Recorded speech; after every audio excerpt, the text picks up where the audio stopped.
Hi everyone, I'm back for book talk video number 2, where I take on The Red Queen. This is a new young adult book by Victoria Aveyard.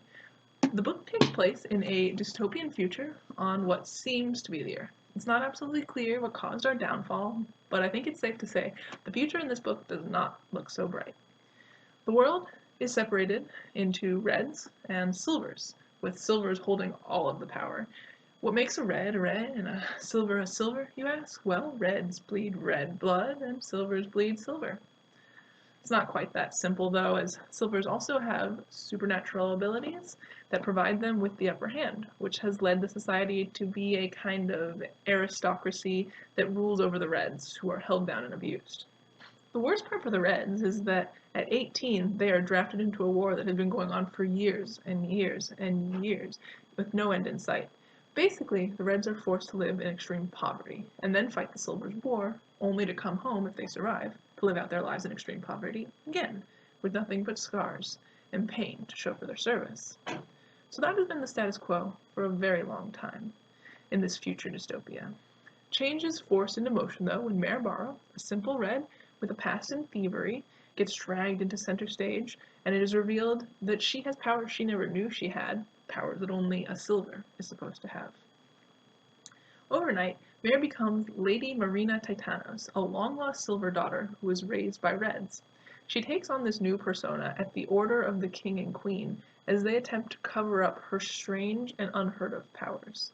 The stability of the kingdom is already in danger with the rise of a new Red revolutionary group that has been resorting to terrorism, and the king is trying to maintain his status quo. But Mare doesn't want to be a part of this political game, especially as it intends to further suppress her people.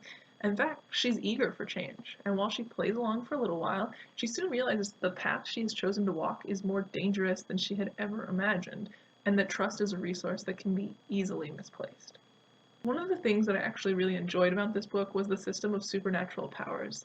The Silvers are not all powerful, as Mare discovers during the time she has spent with them, and their abilities are actually really interesting. I think this is one of the best things that Victoria Aveyard did in this book. The gifts or powers that the Silvers have are just different ways of interacting and controlling the environment. They can't make fire or turn invisible. They can control flames and bend the light around them to hide in plain sight. That part of this book was really fun to explore. In terms of the plot and storyline, the first part of this book is very much The Hunger Games meets The Bachelor, and the second part just reminds me of what The Hunger Games would have been like if the capital was ruled by a monarchy and its citizens all had superpowers. So I think it's safe to say that if you like The Hunger Games, you're probably going to like The Red Queen. The book itself is not particularly well written. It's not awful, but it doesn't stand out as great. And throughout the course of the book, I stumbled across multiple plot holes that really disrupted my immersion.